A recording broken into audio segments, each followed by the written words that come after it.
Hey, hey, dear beloveds. It's here. The day has arrived. I am very, very excited to be sharing with you our final archetype. And of course, there's no need to guess because we're at the end. So we all know, well, if you've been playing along. So we'll just give it a moment or two to see if anyone's going to join us for our final archetype. And of course, I want to say a big thank you to our brand new admins, Renee Main and Kia West and Nafisa Wright, who all had an opportunity to connect to one of these archetypes for us. And I'm really grateful to all of them for doing that.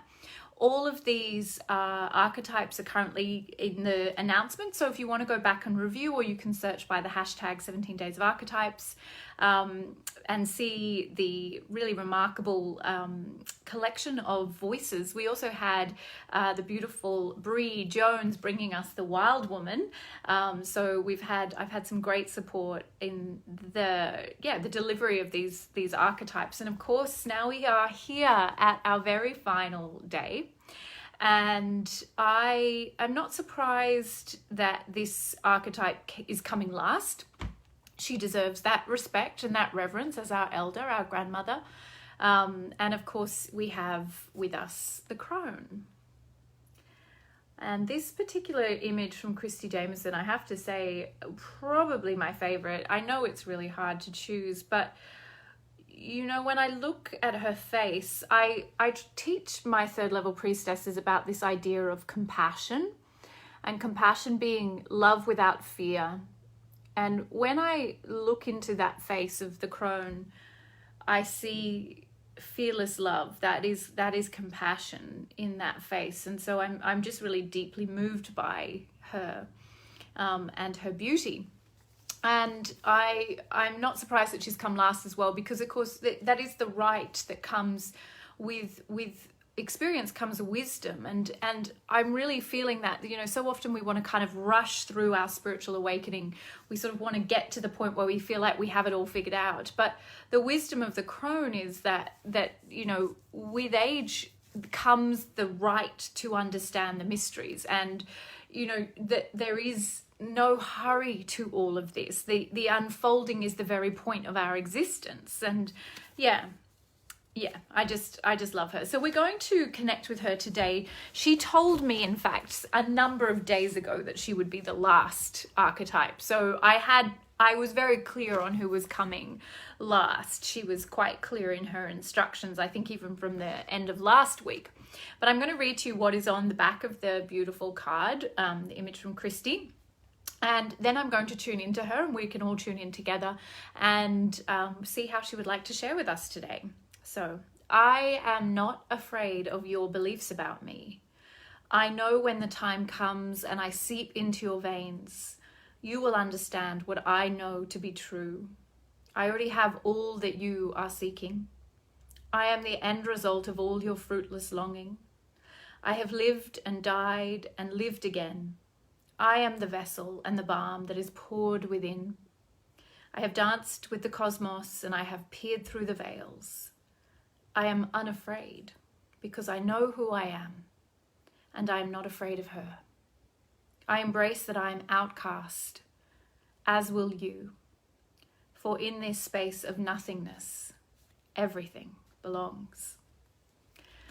Now, I can tell you very clearly who was coming through for me when I wrote that, because I was on retreat with my postgrads near Byron Bay when I was channeling these messages for the images. And Dhumavati was the goddess that was very closely with me at that time. And if you're not aware of the Hindu goddess Dhumavati, I need Manjot to come and pronounce her name. It's like the sound of a drum. Dhumavati. She is really she is that Crone, that elder, that the outcast. Because whilst we may sit here and acknowledge and revere the wisdom of our elders, most of the world rejects aging. And this has come up with the Marga, but with the Crone, there's an even deeper sense of not just aging, but of being a burden. So that in many cultures, you know, old people are completely rejected because they have no value. They can't bring anything. They can't look after the kids. They can't produce anything. The wisdom of lived experience is rejected. The wisdom of ancient knowing is rejected. The wisdom of having gained understanding through experience is rejected. And this absolute adoration of youth and beauty, again, images that came up with the Marga, but with the Crone, there's this real sense that she, unlike the Marga who is in her full power, the Crone is so close to the veils between worlds that she truly is outcast. She is on the fringes. She is the fringe dweller. And it's a really interesting place to be. If you can come into acceptance of your own nature as a fringe dweller, no matter what phase of your life you're at, remembering the archetypes are not about your chronological age at all, but where are you rejecting the wisdom of your lived experience? And I feel really strongly that our fear of being outcast or rejected or not belonging means that we are often accepting far less than we're worth, or we're being polite when we should be obnoxious and throwing, chairs around the room and getting out. We are, to our own detriment, terrified of being outcast, of being on the fringes, of being nothing. Because that is so often how it is to be an older person in the world, and to be the Crone, to be at that age, can be in our culture that is so privileging of what is fast and useful and productive and beautiful, that we have no value for that which moves at a different pace and doesn't fully inhabit the world but exists between the realms. So that's one aspect of the Crone, that outcast that is very powerful. And of course, another aspect of the Crone is she is the archetypal witch. So in all of the sort of Hansel and Gretel stories, or the Grimm's fairy tales, the witch is an old woman, and she is often the baddie, or at the very least she's mysterious and unknown. Once again, she's the outcast. She lives in the forest away from everybody else, and people don't know much about her, but they're often very frightened of her. And this fear of aging, this fear of the unknown old woman in the forest, is such a powerful metaphor, once again, for our fear of withdrawing our attention from the physical world and that need to be approved of through the 3D of our youth and our beauty and our productivity and our reproductive skills and our capacity to make stuff and cook stuff and buy stuff. To become useless to the 3D reality is really what the Crone is representing. So she is the gatekeeper between the worlds, between the 3D and the 5D, and her task is to hold that space open between the veil between the worlds, so that if we dare get close enough and quiet enough and still enough and put down our fears, we may be given her permission to approach. And we can't do that while you're trying to be in the world in such a big way. You want all the things, you want to be identified, you want to be something, you want to be somebody. There's no somebody in nothing. Like to be willing to be humble enough to approach the veils of the world within the world, you have to be willing to be nothing. In the third level, we look at this image through the map of the method that we train in, and the descent to the underworld. For Inanna, a Sumerian goddess now, to descend into the underworld, she had to be stripped of all her egoic identifiers, everything that marked her as being the queen and the powerful and successful and all the rest of it, and be willing to go into this space of absolute nothingness. And in fact, the arrival at the bottom of the descent is her absolute death. So, for us to be unafraid of death is the message of the Crone. To be unafraid of the attachment to life, like this restless longing to always be something and have something, and to be in possession of even approval in the world, is so much about the rejection of the still wisdom, the fringe dwelling, ugly kind of, twisted, bent Crone energy, which just says, I give no fucks. I am not seeking your approval. I do not need you to even know my name in order for me to know my power. And I know I'm sharing a lot with you here, but I feel she's just so complex and so beautiful, and yet at the same time so simple. become nothing in order to become everything. If you want to inherit everything, if you truly want everything, she is the gatekeeper to the spiritual realm, to the 5D, to the world within the world. You cannot go with all your egoic longing to the gates of the underworld, to the gates of the veil, to the space between, you know, the 3D and the 5D, and expect anything good to happen, because you'll scare her away, or she'll scare you away, but you won't get access to what you're truly seeking, what your soul is truly seeking.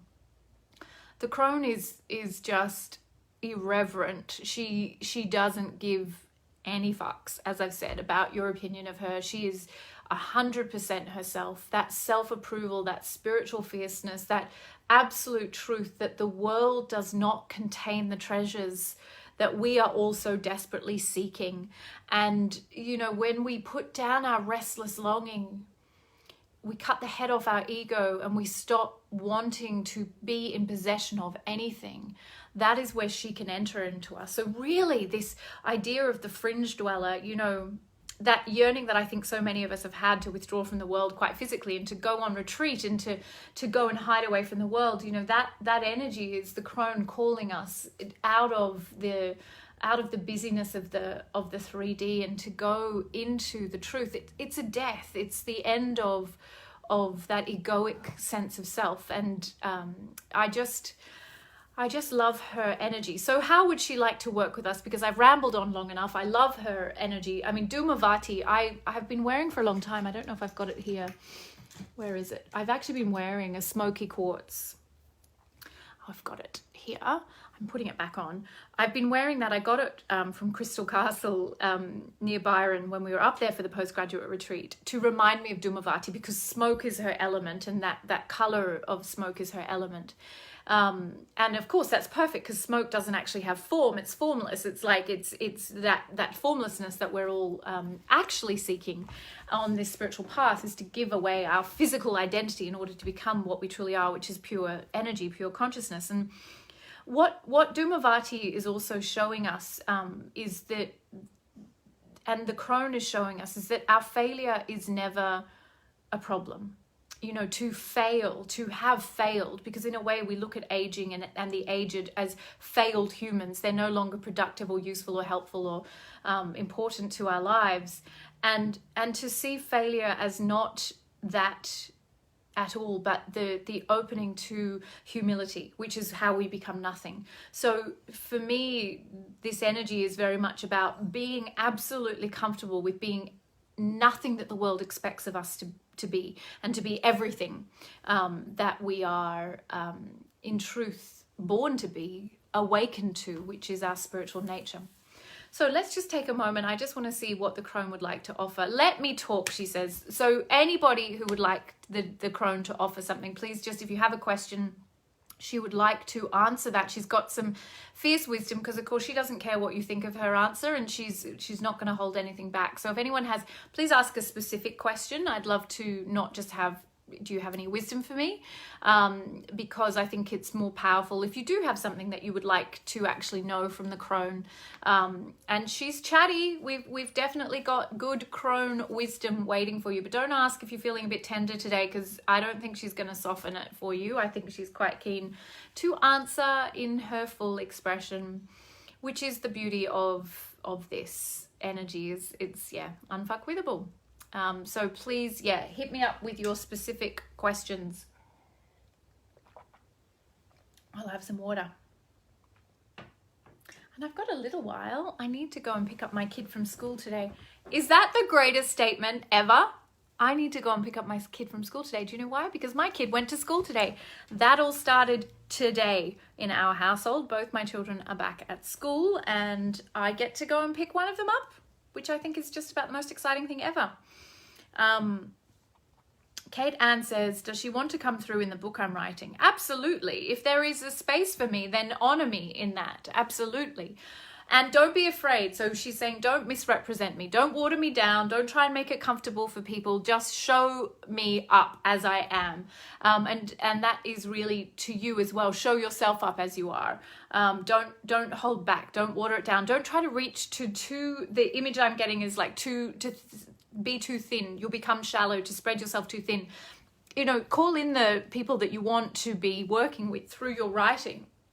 And yeah, give me some space and time in there. And there are many others. There's many other archetypes that will appear in that book, but I would certainly be of value to you in that space. Absolutely. Donna says, I would love to get past my own concepts of being too old. Well, just put it down, woman. Okay, just put it down. Put it down. What are you afraid of? You're not dead yet. You're not even 1 foot in the grave. So what are you buying into? Whose story are you buying into? You look at your life, my darling, and there's always been something, too much this or not enough that. Now I'm asking you to put down this next chapter of how I can delay myself from being the full expression of what I am, and just get on with it. You know, the wisdom that comes with some gray hair, I have to tell you, you can definitely use that to your advantage. You know, there's all these young flippity gibbets out there trying to tell us how to live. So why don't you just get on with telling people how to live, because you've clearly lived, and there will be people, not all the people, but those who are ready will listen to you because of your wisdom. But I just want to tell you, this is just another story. It's not a reason. It's not even, you know, significant. So just be done with it now.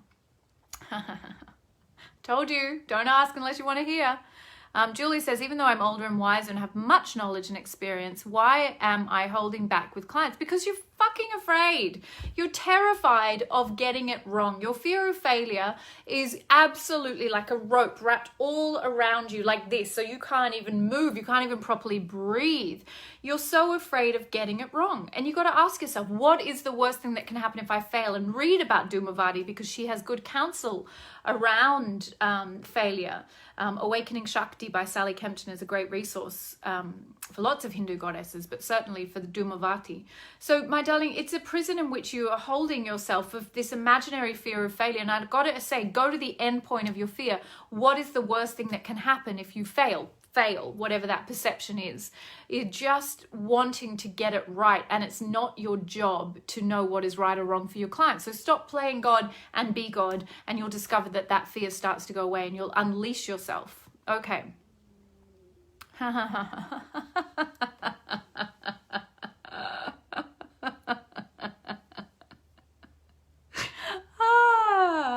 She likes your question, Brooke.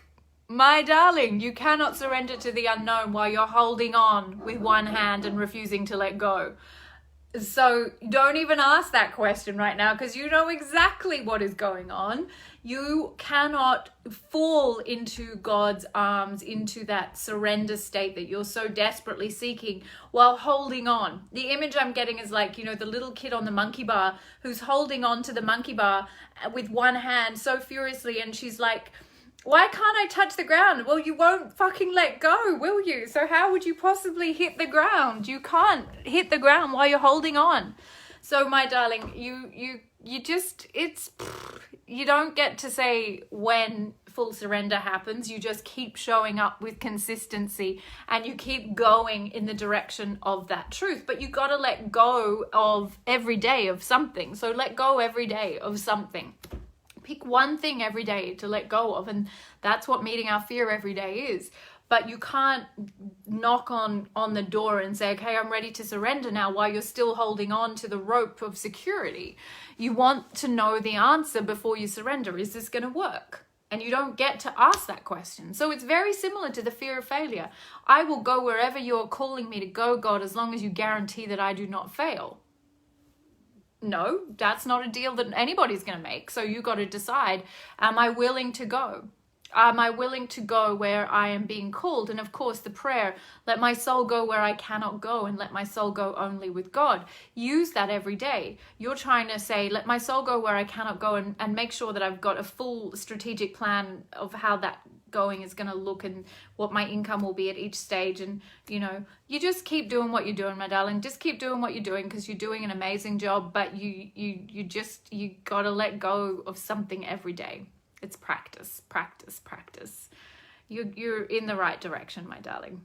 That was hilarious. I haven't laughed like that in so long. She was just looking at all your beautiful bullshit, my darling. Oh, I love you. And she was just, you know, she found that very amusing. God bless you. She loves you. But you're doing it. That's it. Just keep doing it. Just keep doing it. Keep doing it, you know? And Brooke is one of my very experienced priestesses, so she knows that I was not laughing at her. I just need to confirm that was just a really joyful, generous chuckle from the universe, really. So any final questions for our crone today? I am very happy to answer one more. Yeah, Karen says, I feel her strength in the afterlife as in rebirth. Yes.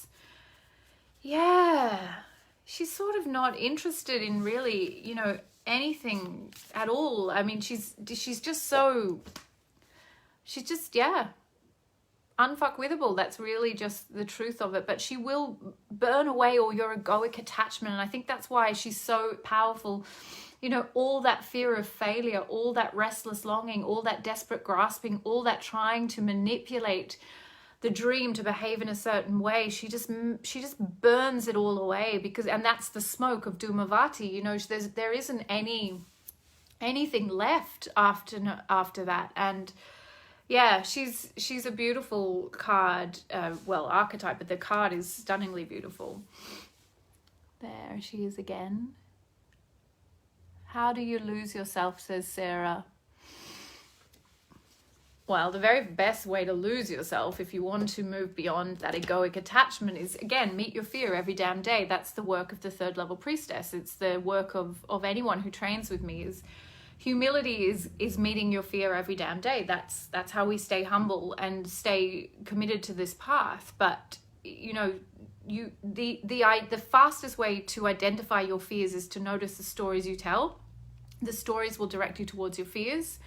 And your fears, undoing those stories, stop telling those stories, and you stop telling, you know, over-identifying with this is the way I am and this is how it's always been and blah, blah, blah. And that's how you start to lose yourself. You know, you can accelerate that journey by making an intentional descent to the underworld, which is what the graduate priestesses do for their clients. They accelerate you into that space of losing yourself, losing your egoic longing to come home to truth. But it's really just a commitment, a willingness to go beyond the ego-identified self. And making that commitment is just a choice that you have to keep making. You can't make that choice once. You have to keep making it and you know, do the damn work. Yeah.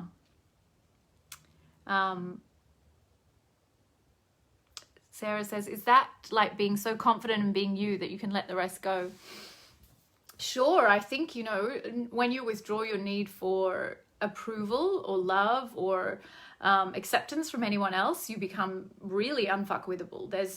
If you can become sovereign, self-reliant, that is what spiritual fierceness is, then what could you possibly, yes, being so authentic, but also confident. I think they both work.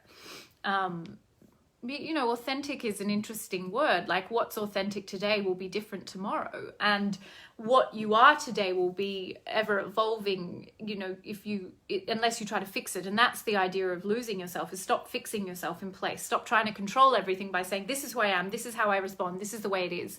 I was speaking to a sister this morning, and I said, you know, the most important statement, the most humble statement we have is, I don't know. I don't know. That's true humility. Like, when we're all like, I am like this, or this is the way it is, or I need to do this, or this is blah, blah. This is where we're getting really caught up in our egoic attachment to things. But yes, authenticity is a process. And, you know, ultimately we move to that state of pure God consciousness. And then that is our authentic self. But we usually don't start there. We usually have to go on that journey.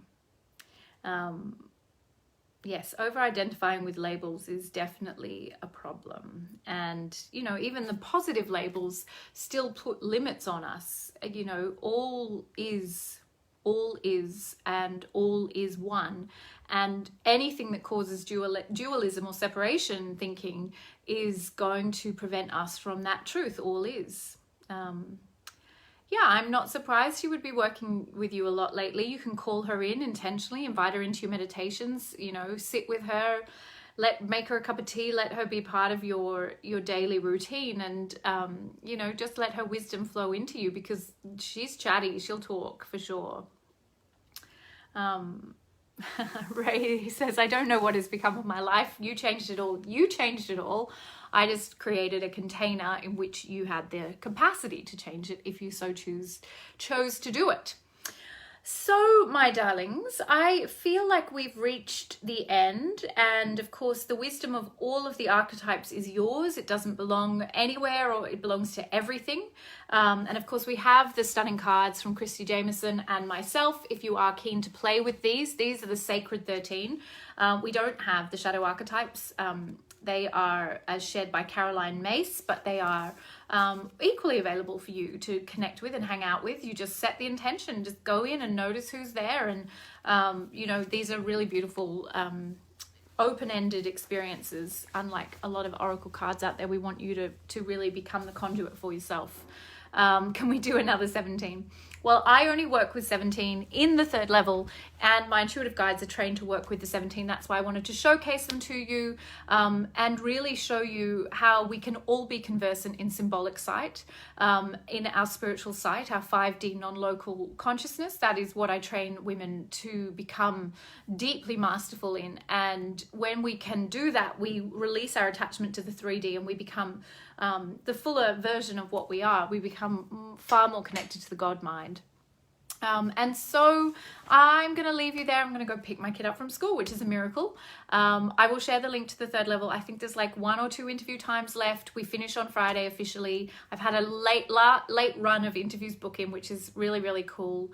And if anyone has any questions, there's a lot of sisters here that I'm sure would be very happy to answer your questions, if you're interested in considering that path for yourself.